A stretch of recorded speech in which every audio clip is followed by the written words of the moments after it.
नमस्कार दोस्तों, DD red के एक और एक्शन वीडियो में आप सभी का स्वागत है। मैं हूं आलोक। तो आज जो वीडियो लेकर आए हूं, वीडियो है कैटलिस्ट रिकॉर्ड्स का और इसका टाइटल है PM Modi to create history in US will be the first Indian PM to address US Congress. Sorry.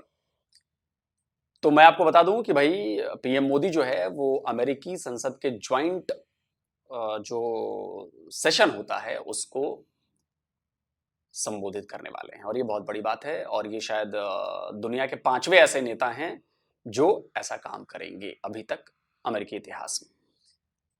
और दूसरी तरफ अगर हम पाकिस्तान के पीएम को देखें तो वो जाके टर्की के राष्ट्रपति को मैंगो बेच रहे हैं, आम बेच रहे हैं और कभी कुछ बेच रहे हैं। कहीं जाकर कहते हैं कि जी हमें कुछ भीख दे दो, ये कर दो, beggars are not choosers, something something, कुछ ऐसी ऐसी बातें चल रही हैं। और दूसरी तरफ इंडिया के पीएम जो हैं वो देखिए वो कारनामा कर रहे हैं जो जिसके चर्चे चारों तरफ हैं। तो अब इस पर पाकिस्तान की जनता क्या कहती है ये सुनना बड़ा मजेदार होगा। तो चलिए आइए सुनते हैं। प्राइम मिनिस्टर नरेंद्र मोदी उन्होंने हिस्ट्री क्रिएट कर दी है। यूएस कांग्रेस के अंदर जो है वो सेकंड टाइम एड्रेस करने जा रहे हैं 22 जून को। बहैसियत पाकिस्तानी किस तरीके से देखते हैं आप? वो तो अपने कंट्री के लिए काफ़ी ज़्यादा कोशिश कर रहे हैं कि जितना ज़्यादा बेटर हो सके उन्हें ज़्यादा लेके जाएं। कि आपने पिछले दिनों में देखा होगा कि उन्होंने इंडियन करेंसी में ट्रेड कर रहे हैं अपनी, कि इंडियन करेंसी में काफ़ी ज़्यादा उन्होंने कहा कि अब अपनी करेंसी में ट्रेड करें। लेकिन हमारे पाकिस्तानी पॉलिटिशियन जो हैं वो सिर्फ अपने बारे में सोच रहे हैं, अपने पेट के बारे में। वो ये नहीं सोच रहे कि पाकिस्तान अवाम के साथ क्या बीत रही है, क्या चल रहा है, क्या नहीं है। अपने क्राइसिस चल रहे हैं इनके कि ये जो मियाँ साहब हैं पिछले दिनों लो जी उनके साथ लड़ाई हो गई, उन्हें झगड़ा हो गया, लो जी ये मसला बन गया। इन्होंने अपने राइवल्स स्टार्ट की हुई हैं। पीएम इमरान खान साहब जब आए तो इन्होंने जनाब मियाँ साहब के ऊपर केस स्टार्ट कर दिए। मियाँ साहब लोगों का शहबाज शरीफ साहब इन्होंने पीटीआई को, ठीक है। फिर अब जब जैसे पीडीएम आ रही है अब इकट्ठी हुई, इन्होंने कहा कि हम इकट्ठे ये चोर सारे हम मुल्क के लिए अच्छा करेंगे। लेकिन क्या अच्छा किया इन्होंने अभी तक, क्या कर क्या रहे हैं? तरक्की भारत ने नरेंद्र मोदी के दौरे हुकूमत में की है। क्या आप भी उन्हें लीडर मानते हैं? जी बिल्कुल, मैं वाकई इस वक्त जो उन्हें कर रहे हैं एक कंट्री अपने के लिए, उन्हें मैं वाकई लीडर मानता हूँ। क्योंकि एक लीडर ही अपने आगे लेकर कंट्री को चल रहा है कि हमारे इतने पिछले 75-70 सालों में हमने क्या किया है, कितना कुछ हासिल किया अपने लिए, आवाम के लिए क्या किया है। सिर्फ रोड्स बनाने के अलावा हमने क्या किया? कोई यूनिवर्सिटी बनाई है न्यू, कि न्यू हॉस्पिटल बने हैं, क्या बने हैं, कहाँ तक बने हैं? एजुकेशन सिस्टम हमारा कहाँ तक पहुँचा है? हमारे इस वक्त तकरीबन 70 to 80% जो पढ़े लिखे नौजवान हैं, ठीक है, उन्हें जॉब्स ही नहीं मिल रही। क्या करें वहाँ पे इस वक्त जॉब? अगर देखा जाए तो कितना आगे निकल गया भारत? सर भारत पाकिस्तान तो अभी तक मेरे ख्याल में अगले 10 से 20 सालों में भारत के साथ ना मिले। जिस स्पीड से हम तरक्की कर रहे हैं जी, अगले 10-20 साल में पाकिस्तान उसके साथ नहीं मिल सकता, बहुत मुश्किल है। जिस स्पीड ये चले हुए हैं सिर्फ अपने बारे में सोचते रहेंगे हमारे पॉलिटिशियन, तो क्या करेंगे हम? ऐसे ही चलते रहना तो हमने जितने 10-20 साल तो शायद आपने बहुत कम कह दिया सर। 50 साल भी अब से कोशिश करेंगे ना अब हमारे बराबर आने की, 50 साल लगेंगे आपको। अगर आपने वॉर लेवल पर काम शुरू किया तो 50 इयर्स।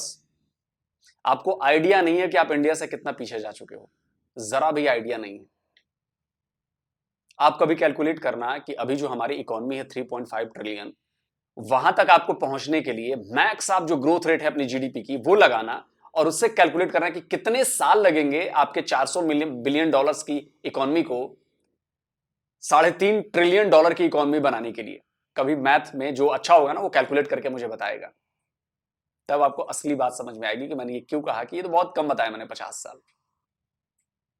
चलते रहना तो हमने जितने अभी गुर्बत हो चुकी है मुल्क में, तो अगले 10 साल में इससे मेरे ख्याल में मजीद खाने के लिए भी आपको सोचना पड़ेगा कि एक टाइम खाएं, दूसरे टाइम के लिए बचा लें, ना ही खाएं तो बेहतर है। शहबाज शरीफ साहब को नहीं एड्रेस के लिए बुलाया गया, वहाँ पे नरेंद्र मोदी को दूसरी दफ़ा बुला लिया गया यूएस कांग्रेस में।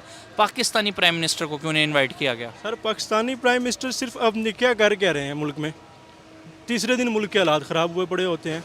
किसी ने रैली निकाली है, इधर से आर्मी को निकाल दिया, इधर पुलिस वालों के रेंजर्स को कह दी जाए जी रैली को ख़त्म करें, लोगों को मारना पीटना स्टार्ट कर दिया। तो ये अगर ये करते रहेंगे तो इन्हें वहाँ कौन बुलाएगा? अवाम कितनी तंग है इन चीज़ों से? अवाम तो सर इतनी ज़्यादा तंग है कि इन्हें मिल जाए तो इन्हें मर्डर करने तक पहुँच जाएँ। लेकिन सर यहाँ के लोगों को अभी भी पॉलिटिशियंस यही बताते हैं कि इंडिया में मुसलमान बड़े तंग हैं, वहाँ पे बड़ी गुर्बत है और बड़े हालात ख़राब हैं। क्या सिर्फ खून को गरमाया जाता है, उकसाया जाता है, या हकीकत भी वैसे? सर ये कुछ सियासत भी है लेकिन हाँ कुछ हकीकत भी है वहाँ पे, ठीक है। जैसे लोग कहते हैं कि जहाँ पे गुलाब होंगे वहाँ पे कांटे भी साथ होंगे, ठीक है। खुशबू आनी तो बदबू भी साथ है, गुलाब है तो साथ कांटे, जारी बात है होने वहाँ पे मुसलमान तंग है? जी होंगे, ज़रूरी हैं। काफ़ी ज़्यादा सोशल मीडिया के ऊपर अगर आप देखें ना तो वहाँ पे है मतलब क्राइसिस, लेकिन वो पाकिस्तान में भी आप देखें ना। सर आपको पता है वहाँ पे मुसलमानों की तादाद पाकिस्तान से भी ज़्यादा है। जी बिल्कुल है। लेकिन आज तक कोई ऐसी खबर सुनने में नहीं आई कि वहाँ के किसी मुसलमान ने अपील की हो कि मैं पाकिस्तान जाना चाहता हूँ। बिल्कुल, क्यों आए पाकिस्तान में? यहाँ पे है क्या? यहाँ पाकिस्तानी जो बाहर जा रहे हैं, ठीक है, पाकिस्तान तो एक लायक ऐसा हमारे लिए ग्रेवी यार्ड बना हुआ है बड़े लोगों के लिए। सिर्फ बाकी बिजनेस करना है, आउट ऑफ कंट्री करना है, जो भी करना है, हेल्थ के लिए चेकअप कराना है, हमें आउट ऑफ कंट्री जाना पड़ना है, ठीक है। जब मरना है तो दफन जी हमें पाकिस्तान में ही करें, ये तो कब्रिस्तान है उनके लिए। तो सिर्फ कब्रिस्तान बनाए नहीं, कब्रों को भरते रहें, बाकी जो भी काम है हमारा वो सारा आउट ऑफ कंट्री हमने करना है। एजुकेशन है अच्छे जो एक मतलब पे कर सकते हैं वो अपने बच्चों को आउट ऑफ कंट्री एजुकेशन के लिए भेज रहे हैं, ठीक है। हेल्थ चेकअप जो भी जिस काम के लिए भी बैठ जाना है, बिजनेस करना है, जो भी करना है, जॉब्स करनी, अच्छी जॉब करनी, जो आउट ऑफ कंट्री चले जाओ। पाकिस्तान में हम क्या कर रहे हैं?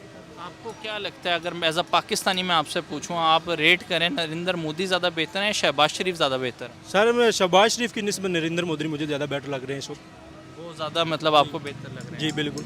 कोई लास्ट मैसेज देना चाहेंगे? सर लास्ट मैसेज यही है कि हमें पॉलिटिशियंस को हमारी आवाम के बारे में सोचना चाहिए, हमारे बारे में सोचना कि एजुकेशन सिस्टम के बारे में सोचना कितना हमारा बेटर है, इस बारे में सोचना चाहिए। ये नहीं देखने की जो पढ़े लिखे हैं उनके लिए ये नौकरियों के वगैरह के लिए सोचना चाहिए कि उनके जॉब्स वगैरह दें, ठीक है। मोस्टली जो इस वक्त जो हमारे क्राइम्स वगैरह इससे कम होंगे। अनपढ़ नौजवान जो है, पढ़े लिखे नौजवान, उन्हें जॉब्स नहीं मिलती, फिर वो क्राइम्स की तरफ चल पड़ते हैं। किस तरफ से हमें कुछ करेंगे तो हमें मिलेगा, क्राइम्स भी आपके इस तरह कम हो जाएंगे। Thank you so much sir. Mandal ji वालेकुम सलाम। आपका नाम? मोहम्मद रज़ा। क्या मसरूफियात होती हैं सर? जी मैं ओगरा में जॉइंट एग्जीक्यूटिव डायरेक्टर हूँ और मैं लाहौर रीजन का इंचार्ज हूँ अगेंस्ट स्वी गैस कंप्लेंट्स। उसके अलावा शेखुपुरा और ये गुजरावाला डिवीज़न भी मेरे पास है। सर मेरा आज आपसे क्वेश्चन ये है कि हिस्ट्री में पहली दफ़ा दोबारा जो इंडियन प्राइम मिनिस्टर हैं नरेंद्र मोदी, उन्होंने हिस्ट्री रकम की है यूएस के अंदर जो है यूएस कांग्रेस में वो सेकंड टाइम जो है वो एड्रेस करने जा रहे हैं 22 ऑफ जून को। किस तरीके से देखते हैं एज अ पाकिस्तानी, मतलब सेकंड टाइम उनको इनवाइट किया गया है कि आप यूएस कांग्रेस में आकर एड्रेस करें? देखिए देयर आर टू वेज़। एक तो इसको इस तरह देखा जा सकता है इंडिया पाकिस्तान राइवलरी के उसके अंदर, उसमें तो हम कहेंगे जी हमारे साथ बहुत ज़्यादती है। लेकिन अगर आप इसको फेयर एंड जस्ट ट्रायल करें तो उसमें आप देखें कि कंट्रीज़ को जो प्रेफरेंस दी जाती है वो किसी रीज़न की बेस पे दी जाती है। India is economy of 1.25 billion people, number one, and secondly it is one of the biggest market for the whole world for trade. और it is very establish rule कि अगर 200 मिलियन से ज़्यादा की कहीं की आबादी है तो वहाँ पे बिज़नेस अपॉर्चुनिटी और बिज़नेस की सारी जो मसरूफियात हैं वो उस कंट्री में बढ़ जाती हैं और दूसरे ममालिक जितने भी हैं वो ऐसी कंट्री के साथ रिलेशंस रखना चाहते हैं। And India is a integral part of this world. ऐसी बात नहीं है कि इंडिया इसका वर्ल्ड का पार्ट नहीं है। दूसरी बात यह है कि उन्होंने जिस वक्त वो आज़ाद हुए थे तो उन्होंने लैंड रिफॉर्म्स कर ली थी। जब लैंड रिफॉर्म्स कर ली थी तो वहाँ पे डेमोक्रेटिक सिस्टम जो है वो वहाँ पे किसी की उसके ऊपर बेस के ऊपर नहीं होता था कि वडेराज़म के ऊपर नहीं था। वहाँ प्रॉपरली डेमोक्रेटिक जो वोटिंग होती है वो होती है। दूसरा उन्होंने बड़ा अच्छा लग रहा है कि अगर कोई पाकिस्तानी लैंड रिफॉर्म्स की बात करता है तो मुझे इसलिए ज़्यादा अच्छा लगता है कि पिछले कुछ टाइम से मैं लगातार इस बात को अपने प्लेटफॉर्म पे जगह दे रहा हूँ कि पाकिस्तान किस बिना पर बना। जो ये कहा जाता है कि इस्लाम के बिना पर बना, ये बना, वो बना, नहीं, ये गलत बात है। इस्लाम का सिर्फ चूरन दिया गया मोहम्मद अली जिन्ना के द्वारा। जो असल उसके पीछे मकसद जो था ना वो था यही वढेरा सिस्टम। उन्हें पता चल गया था कि पंडित जवाहरलाल नेहरू या इंडिया के पास जैसे ही ताकत आएगी, आज़ादी उन्हें मिल जाएगी तो लैंड रिफॉर्म्स हो जाएंगे। लैंड रिफॉर्म्स होंगे इसका मतलब होता है जितने भी जमींदार हैं, जागीरदार हैं, जिनके पास सैकड़ों हजारों बीघे की जमीन है, वो सब जमीनें चली जानी है। ये था land reform. Mr. Jinnah was not involved in the fight for independence at all. In fact, he opposed it. The leaders of the Muslim League were big landlords and the like, who did not like land reform. We were very anxious to have land reform, which we did have afterwards. And that was one reason that we agreed to partition, because we thought that if they remained with us, apart from this trouble continuing, और इसीलिए असल मकसद ये था कि उन्होंने अपने साथ बड़े लोगों को जोड़ा और पाकिस्तान की डिमांड कर दी कि भैया उन्हें अपनी जागीरदारी नहीं छोड़नी है, उनको वो राजा महाराजाओं की तरह उन्हें रहना है। और आज भी यही है, आज भी पाकिस्तान पर कब्जा जो है वो उन्हीं परिवारों का है, शरीफ्स, जरदारीज, भुट्टोज, अब खान्स करना चाहते हैं। तो आप देखिए 75 ईयर्स में क्या ये बदला सिस्टम, क्या वहां पे जागीरदारी खत्म हो गई है, क्या वहां पे वडेरा सिस्टम नहीं है। बहुत अच्छी बात इन्होंने कही, तो बड़ा अच्छा लगा। मुझे लग रहा है कि कहीं शायद कहीं ना कहीं लोग मेरा वीडियो वहां पे देख रहे होंगे, इक्का दुक्का ही देख रहे हैं, क्योंकि ये बातें आ रही है ना, पिछले काफी लंबे टाइम से मैं लैंड रिफॉर्म्स की बातें कह रहा हूं, आप लोगों को भी पता होगा, और ये बात देखिए अब उनके वीडियोज में आ रही, तो कहीं ना कहीं तो शायद कभी देख लिया होगा। इनिशिएटिव बहुत अच्छा लिया था जिसके अंदर वो डिजिटल मशीन ले आए थे फॉर वोटिंग। उसके बाद से उनका डेमोक्रेटिक प्रोसेस बहुत रिफाइंड और बहुत अच्छा है। जो चीज़ किसी की अच्छी है उसको एक्सेप्ट करना चाहिए। तो अब जब एक इतनी बड़ी डेमोक्रेसी होगी, नंबर 1, नंबर 2 उसका डेमोक्रेटिक सिस्टम भी स्टेबल होगा और सस्टेनेबल होगा, ठीक है। तो डेफिनेटली उस कंट्री जो दुनिया की है और वो यूएन का मेंबर भी है तो उसको प्रेफरेंस दी जाएगी। सर क्या वजह है कि पूरे वर्ल्ड में जितनी भी हमारी अपीयरेंस है या हमारे पॉलिटिशियंस जब जाते हैं उस तरीके से वेलकम नहीं किया जाता, उस तरीके से अप्रिशिएट हमारा मतलब पूरे वर्ल्ड में क्या इमेज है वो आपके सामने? जी, अगर आप मैं इसको थोड़ा सा हिस्ट्री बैकग्राउंड में लेके जाऊंगा। जब ओमान में उनके बादशाह बने थे, मुझे एक रिमेंबर हिज नेम, मुझे नाम याद नहीं आ रहा, वो अब फौत हो गए। उन्होंने सबसे पहला काम ये किया था कि उन्होंने अपने सारे बाउंड्रीज़ के, कंट्री की बाउंड्री जिन जिन के साथ लगती थी ना, उनके साथ कॉन्फ्लिक्ट रिजॉल्व कर लिए थे, ठीक है। हमने आज तक कॉन्फ्लिक्ट रिजॉल्व नहीं किए, जिसकी वजह से हमारी इकोनॉमी नीचे से नीचे जा रही है। और हमेशा अगर एक घर भी होगा ना तो उसमें उस मेंबर को तवज्जो दी जाती है जो ज़्यादा कमाता है, ठीक है, या जो अच्छी अर्निंग रखता है, जो घर को स्टेबल रख के चल सकता है। तो this is the same reason in the countries as well, कि जो बंदा, जो कंट्री स्टेबल रख के चल सकती है, जिसकी इकॉनमी अच्छी है। आजकल तो वॉर, न्यूक वॉर ख़त्म हो गई है, वो तो रही नहीं है। अब तो वॉर इकोनॉमिक वॉर है, वो नो डाउट इकोनॉमिक वॉर में आ गए।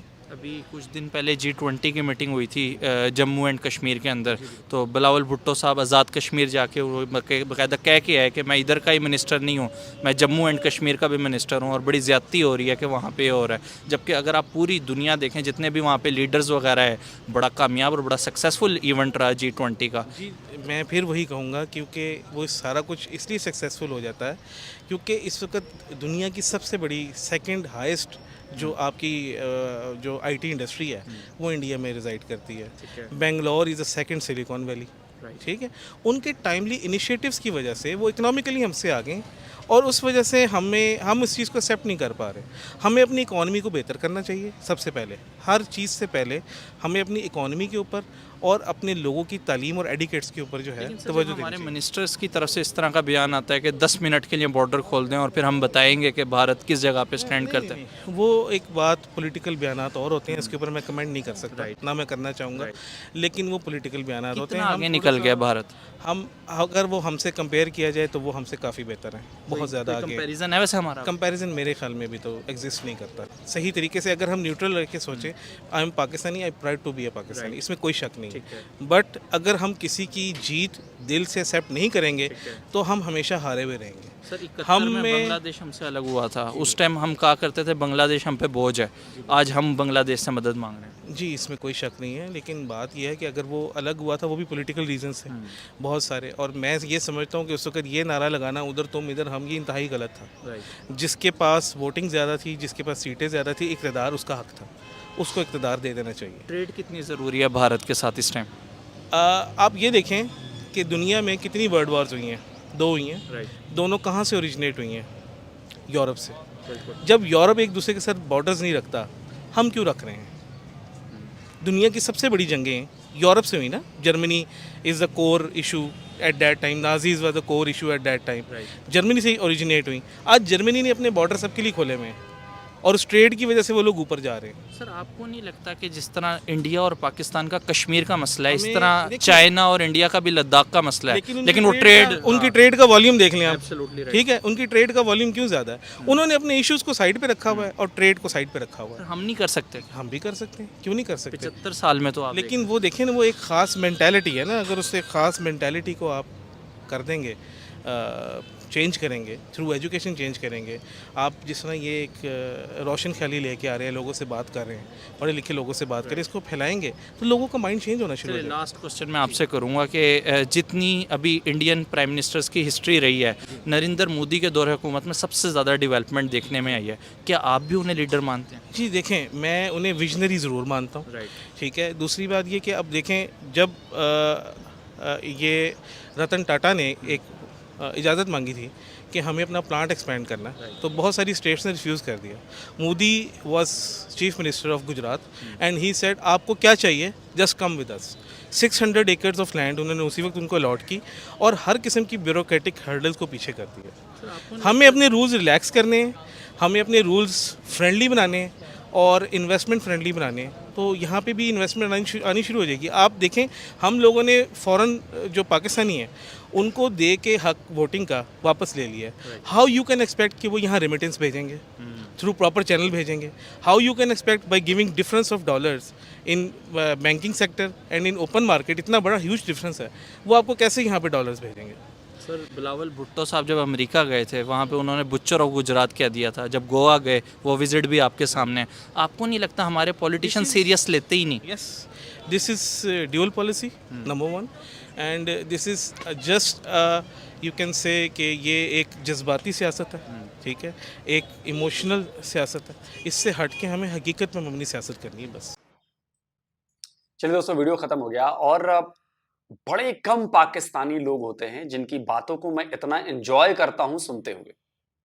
बड़े कम है, मतलब अब तक मैंने हजारों पाकिस्तानियों की बातें सुन ली होंगी पिछले 2.5-3 साल में, और उनमें से बहुत चंद लोग हैं, और उनमें से एक भाई साहब जो आखिर वाले भाई साहब थे। आप उनकी बातों को समझिए, कितनी समझदारी भरी बातें उन्होंने की हैं। उन्होंने क्या समझाया है, क्या हकीकत दिखाई है। अगर ये पाकिस्तान के मुझे लगता है कि पॉलिटिकल लीडरशिप में आ जाएं और यही सोच के साथ आएं, तो मैं यकीन मानता हूं कि पाकिस्तान बड़ी तरक्की कर सकता है। इनका विजन क्लियर है। इनको पता है कि ठीक है, इंडिया से हमारी दुश्मनी है, इंडिया से प्रॉब्लम है, लेकिन यार अगर इंडिया कुछ अचीव कर रहा है तो उसकी तारीफ करनी पड़ेगी। पड़ोसी है, उससे सीखना पड़ेगा हमें। लेकिन 99.99% पाकिस्तानी इस सोच को नकार देते हैं। और बड़ा अच्छा लगा यार, जिस तरह से उन्होंने चीजों को समझाया, जिस तरह से उन्होंने चीजों को बताया। यकीन मानिए कि अगर पाकिस्तान की सरकार, पाकिस्तान के लोग उनकी बातों को सुनकर उस पर अमल करना शुरू कर दें तो बहुत फायदा हो सकता है। लेकिन मैं जानता हूं कि रेडिकलाइजेशन पाकिस्तान में बहुत ज्यादा है। दुश्मनी, नफरत, हिंदुओं के खिलाफ नफरत, यहूदियों के खिलाफ नफरत, इंडिया के खिलाफ नफरत, और ये पीढ़ी दर पीढ़ी नफरत बढ़ती जा रही है, बढ़ती जा रही है, बढ़ती जा रही है, बढ़ती जा रही है। और कोई इसको रोकने वाला नहीं है, कोई इस पर सवाल करने वाला नहीं है।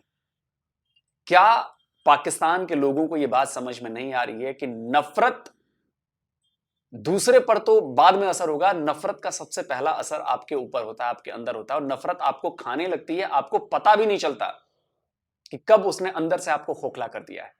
और आज पाकिस्तान की हालत देखिए, पाकिस्तान खोखला हो चुका है। एक छोटा सा पत्थर का कंकर भी आप ऐसे मार देंगे ना तो शायद छेद हो जाएगा पाकिस्तान में। यह हालत है पाकिस्तान की। लेकिन पाकिस्तान के लोग इतने जिद्दी हैं, इतनी झूठी चीजों में रहते हैं कि वो मानने को तैयार नहीं।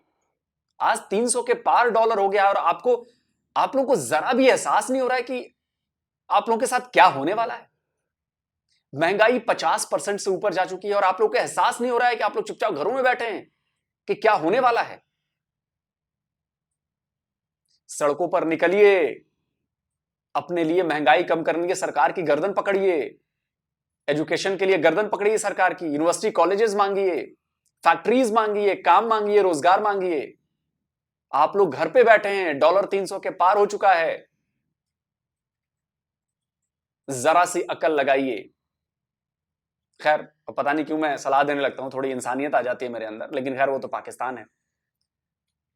वो तो अगर मैंने कह दिया ना कि भैया अपना हाथ मत काटना, इससे तुम्हारा फायदा है, तो 100 में से कुछ पाकिस्तानी अपना हाथ काट लेंगे, बोलेंगे नहीं ये इंडियन बोल रहा है ना, जरूर किसी मतलब के साथ में काट लो हाथ, नहीं कराऊंगा, फायदा नहीं होने दूंगा। तो ये हालत। बाकी रही मोदी जी की बात, तो देखिए मोदी जी तो हैं ही, बाकी हमारे 75 इयर्स में जितने भी प्राइम मिनिस्टर्स हुए, उन्होंने कुछ ना कुछ विजन लेकर आए, वो कुछ ना कुछ वो करके गए, उसका असर हमारे ऊपर पड़ा। कंप्यूटर आया, आज औद्योगिक चीजें बढ़ रही हैं तेजी से, आज इंफ्रास्ट्रक्चर बढ़ रहा है, बहुत सारी चीजें हुई हैं। आज 10-12 साल पहले बिजली के लाले पड़े रहते थे हमारे यहाँ, लोड शेडिंग होती थी, आज नहीं है पिछले कई सालों से। सड़कें एकदम जबरदस्त बन गई हैं, ट्रांसपोर्टेशन जबरदस्त तरीके से बदल रही है, ट्रांसफॉर्म हो रही है, नई नई चीजें आ रही हैं। तो जाहिर सी बात है, डेवलपमेंट है, विजन है, इंडिया के सारे लोग मिलकर साथ काम कर रहे हैं, तब जाकर हुआ ऐसा, ऐसा ही नहीं हुआ है। तो ऐसा ही मोदी जी को अमेरिका नहीं बुला रहा है, वो कुछ ना कुछ मोदी जी ने किया है, कुछ ना कुछ इंडिया ने किया है, साबित करवाया अपने आप को इंडिया ने। तो जल्दी मिलता हूं एक और नई वीडियो के साथ। नमस्कार, जय हिंद।